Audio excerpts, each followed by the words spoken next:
Donc, ma première question, c'est comment tu as réussi, je crois que tu avais 1 000 € au départ, à arriver à 45 millions d'ARR sans levée de fonds, dans des levées assez importantes. Donc, comment tu as réussi à pas succomber aux sirènes, je dirais, de l'argent qu'on avait un peu partout?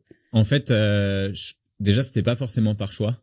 Parce que au départ, j'ai essayé de lever, mais je me faisais recaler par tous les fonds de la place. Moi, mon but, c'était vraiment de faire une boîte internationale, puisque nos gros concurrents étaient américains et avaient levé des centaines de millions. Donc, je me disais que c'était la voie qu'il fallait emprunter.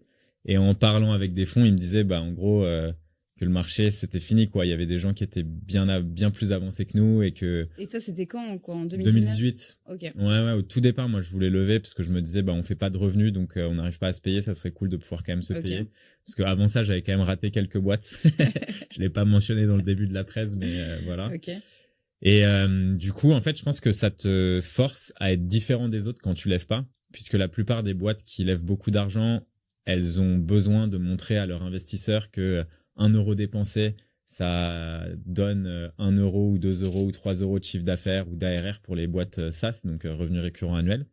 Dans notre cas, le fait qu'on n'ait pas forcément cette nécessité de faire du reporting, ça nous a poussé à faire des choses qui étaient beaucoup plus créatives et sûrement un peu différentes de toutes ces autres boîtes.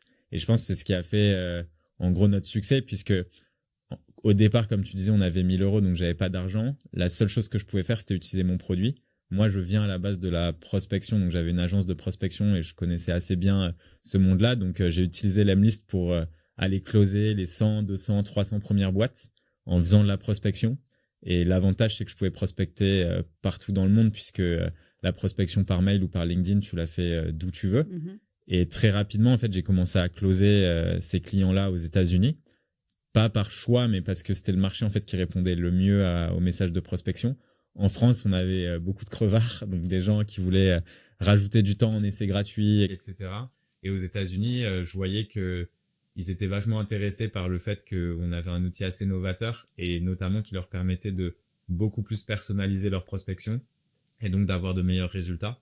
Et le fait que j'utilisais l'Emlist pour avoir les meetings avec les prospects, en fait, c'était carrément un selling point, puisque en fait les gens, quand j'étais en meeting, ils disaient je suis pas sûr si la prospection par mail ça fonctionne. Et du coup moi je leur disais en fait, est-ce que tu sais closer un deal quand tu es avec un prospect? Les entrepreneurs que je prospectais me disaient ouais, bien évidemment, je sais closer et tout. Et je dis moi en fait le seul truc que je te propose c'est de trouver des rendez-vous avec tes prospects. Et la preuve en est que ça fonctionne, c'est que toi et moi, si je t'avais pas contacté par mail, on se serait jamais parlé, tu vois. Et là, du coup, ça faisait vraiment le selling point qui permettait de vendre assez facilement l'Emlist. Et en parallèle à ça, du coup, j'ai créé une communauté aussi qui est devenue la plus grosse communauté au monde des sales, qui était sur Facebook à l'époque. Cette communauté, elle n'existe plus trop, elle est un peu moins active puisqu'on a pas mal changé avec le temps de positionnement sur ce qu'on faisait et tout ça. Mais c'est les deux gros différenciateurs, je dirais, versus la concurrence, quoi. Ok. Et donc, du coup, ton ARR a commencé à décoller à partir de 2020-2021 ? En fait, nous, on a commencé à facturer les gens à partir d'avril 2018. D'accord.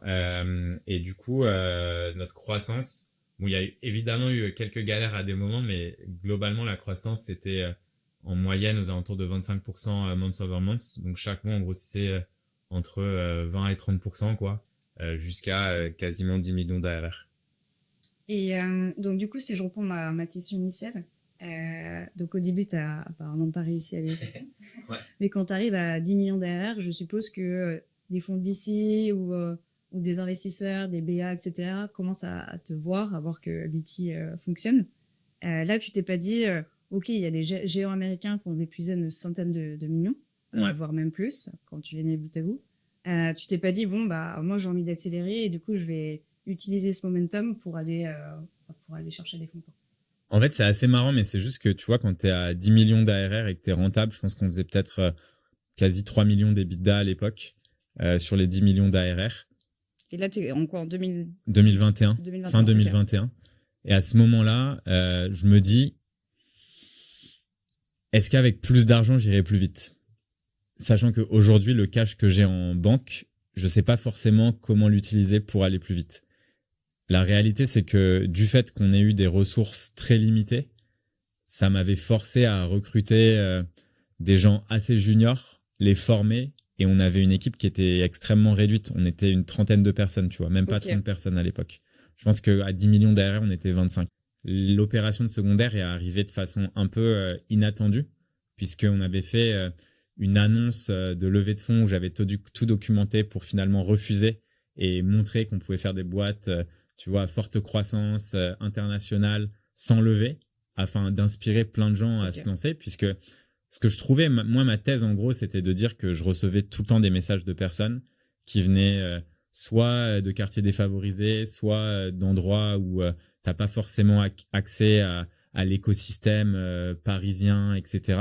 Et ces gens-là, ils avaient les croyances limitantes de se dire qu'ils pouvaient pas se lancer si ils levaient pas des fonds. Donc, t'as fait un faux process, en gros, c'est ça? Ouais, j'ai fait un faux process. Et en fait, je voulais leur montrer qu'en fait, avec 1000 euros, tu vois, tu pouvais te lancer. Tu pouvais lancer un logiciel, tu pouvais faire des choses afin que les gens puissent se dire, bah, l'entrepreneuriat, si j'ai une idée, bah, j'y vais, en fait. Et j'ai pas besoin des fonds, parce que si dans ta tête, tu te dis, il faut que j'ai des fonds pour lancer une boîte, si tu peux pas avoir des fonds, qu'est-ce que tu te dis? Bah, je peux pas lancer de boîte.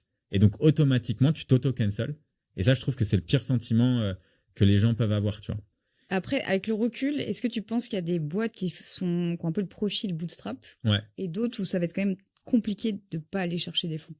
Je pense que, évidemment, si on prend biotech, où tu as des besoins de R&D, de l'espace, les boîtes d'IA, où tu as des coûts d'infrastructure qui sont très élevés, évidemment, tu vois, tu peux te dire que tu as des besoins. Après, tu as des marchés aussi, des boîtes où c'est winner takes all, les Uber, les Deliveroo, enfin tout ça, c'est des boîtes qui ont dû dépenser énormément de cash et qui avaient besoin de ça pour arriver au stade où elles en sont aujourd'hui. Après, moi, je pars du principe que une boîte doit être rentable à un moment. Et il y a beaucoup de boîtes qui se lancent et qui grossissent et qui ont des thèses qui sont inconscientes. Te dire que ton coût d'acquisition, il va diminuer avec le scaling, ça arrive quasiment jamais, tu vois. Bien sûr. Et les fondateurs jouent au jeu des VC. C'est ça aussi qui est un problème. C'est que les VC jouent à un jeu de portfolio. Donc eux, tu vois, ils investissent. En fait, c'est un petit peu la même chose de te dire, ok, moi j'ai 40 jetons et il y a 40 cases à la roulette. Je vais mettre des jetons sur les 40. Ça, c'est un VC. Je mets des jetons sur les 40. Donc en fait, sur les 40, il y a qu'un numéro qui va sortir. En fait, je sais que je vais le récupérer, ce numéro, puisque j'ai mis partout. Alors que toi, en fait, en tant que fondateur, t'es la petite boule, tu vois. Et t'es mis dans une case et tu sais pas si on va t'appeler ou pas, tu vois. Et c'est un peu ça. Et toi, t'es dans ta boule, t'es en train de tourner, t'espères, tu vois, que ça va être toi. Et je trouve que c'est un peu compliqué. Mais en plus, je trouve que tu as un très bon exemple avec les milices, parce que quand tu regardes les concurrents, je pense qu'il n'y a aucun de tes concurrents qui n'a pas levé de fonds. Ouais, c'est vrai. Donc, c'est vraiment prouvé que tu peux, même si tu es dans un marché où tu as l'impression que sans fonds, tu peux rien faire, en fait, c'est pas forcément le cas. Ouais, grave. Et puis, en fait, ce qui est assez drôle aussi, c'est que quand tu prends les Salesloft, Outreach, je connais assez bien les gens là-bas, puisque d'ailleurs, ça aussi, c'est un truc assez marrant, hein, mais les gens pensent que tes concurrents, ça doit être tes ennemis. C'est très français de penser comme ça. Aux États-Unis, les concurrents, on se connaît, tu vois, on est concurrents avec Gong. Il y a quelques semaines, je parlais avec Udi, leur CMO, qui est un des premiers employés. Enfin, tu vois, il y a pas de... C'est la vie, quoi, tu vois. On sait jamais si demain, nous, on explose en croissance et qu'on veut les racheter, ou si eux décident de faire une IPO que tu vas nous racheter. Le business, tu vois, c'est mouvant. Et donc, il faut que c'est beaucoup plus à ton avantage de connaître tes concurrents. Et quand on regarde un peu les chiffres de ces boîtes-là, notamment Salesloft qui a été lancé en 2010-2011, en fait, eux, en 7-8 ans, ils étaient un peu en dessous de nous en revenus. Et aujourd'hui, tu vois, ils ont quasiment 15 ans. Et donc, moi, tu vois, ça m'encourage aussi à me dire que même en étant puis ils ont bootstrap, levé on 250 arrive... millions, quelque chose comme ça. Sauf qu'ils ont levé 250 millions. Ouais, exactement. C'est quand même une grosse différence. Il y a une petite broutille, mais... ouais, en fait, le truc, c'est que la mentalité qu'on avait, c'est on est une boîte bootstrap. On veut dépenser 0 € en avocat, 0 € en fiscalité. Donc, on prenait aucune aide. On n'a pas fait statut JEI. On prenait pas des crédits d'impôt recherche, pas de crédit d'impôt innovation. On faisait aucun prêt bancaire. On ne touchait à rien. Le seul truc qui nous drivait, c'était nos clients. Le meilleur argent qu'on pouvait avoir, c'était l'argent de nos clients. Donc, c'était notre seul focus. Et c'est pour ça qu'on voulait pas ouvrir la cap table, parce qu'on savait que ça allait être des trucs avec les avocats, payer si, aller regarder pour des gens qui sont à l'étranger, faire des contrats un peu spéciaux, potentiellement avoir une autre entité. En fait, ça allait complexifier de ouf la structure. Et moi, en fait, j'étais tellement focus sur les clients que j'y pensais pas. Surtout, moi, je trouve sur les boîtes bootstrap, il y a un vrai sujet. Ouais, bah en fait c'est une classe, je trouve, d'actifs, les PME et les boîtes un peu enfin moi j'appelle ça PME, mais parce qu'aux US les SMBs, tu vois, t'as des trucs qui font des milliards, hein. Enfin ce qu'on Ouais, nous c'est pas la même appelle, échelle. c'est pas la même échelle, mais tu vois par exemple dans le Russell 2000, je sais pas si tu vois, c'est Ouais, un bien index sûr. différent, ouais, du S&P 500, mais ça prend un peu les PME, les 2000 PME et tout. En fait dans le Russell 2000, t'as des gens qui font des sélections spécifiques du Russell 2000 et qui arrivent à surperformer les Nasdaq, S&P 500 en performance. Parce qu'en fait, ils trouvent les segments de ces boîtes SMB. En fait, ils passent du temps là où personne n'a envie de passer du temps, parce Bien que sûr. c'est des boîtes qui sont chiantes, hein. Enfin, tu vois, c'est pas des boîtes sexy des fois, je sais pas, Ça a été chauffage, dératisation. ouais, bien Non, mais sûr. tu vois, moi c'était marrant, hein. On avait un de nos clients qui était vraiment un giga client aux US. Quand je dis giga client, c'est qu'il payait, tu vois, je sais pas, quelques centaines de milliers d'euros par an. Et en fait, le mec, il était spécialisé dans la prospection pour les compagnies de dératisation. Donc en fait, il prenait toutes les compagnies de dératisation par État et il faisait leur campagne de prospection pour leur trouver, et il se faisait un fric monstre. Lui, il faisait, je crois qu'il avait une centaine de clients, et il faisait quasiment entre 500 et 700 000 Bah, par mois. ouais, mais ça m'étonne pas, hein. Donc C'est il faisait souvent le cas. quasi Bah, 10 quand on millions voit un avec peu une équipe de 10 personnes. la French Tech, il y a quand même beaucoup de boîtes qui ont été survalorisées. Et en fait, quand tu regardes le détail de leurs revenus par rapport Ouais. à une PME qui va faire des chauffages en France, enfin, parfois la différence, elle est pas si grande que ça, quoi. Ah ouais, ouais, non, c'est ouf. Enfin, je trouvais que c'était intéressant à la fin ce que tu disais, essayer d'aller choper, tu vois, des boîtes bootstrap qui voudraient de la liquidité, soit des fondateurs, soit des early employees. Je trouve ça très cool, mais je pense qu'il faut réussir à cibler des boîtes qui ont...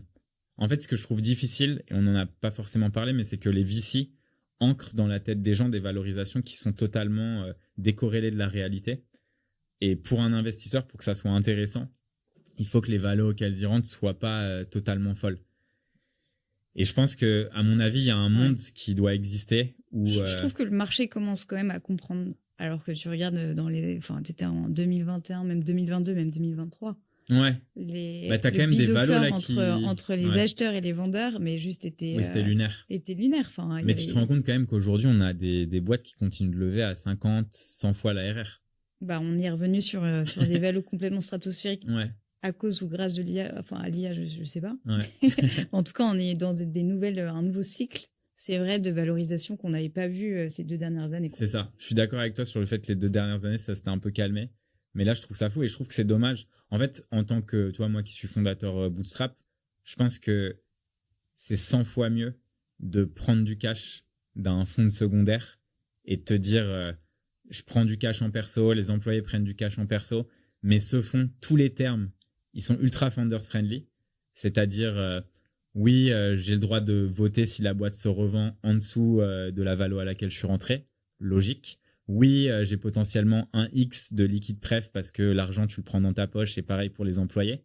Mais le reste, j'ai pas de droit de vote au board, j'ai pas le droit de... Enfin, tu vois, tu prends aucun droit nulle part et tu laisses Bah, les je gens pense que c'est gérer. un scénario qui est un peu idéal. Ça, Après, il faut ouais, trouver les acteurs pour le faire.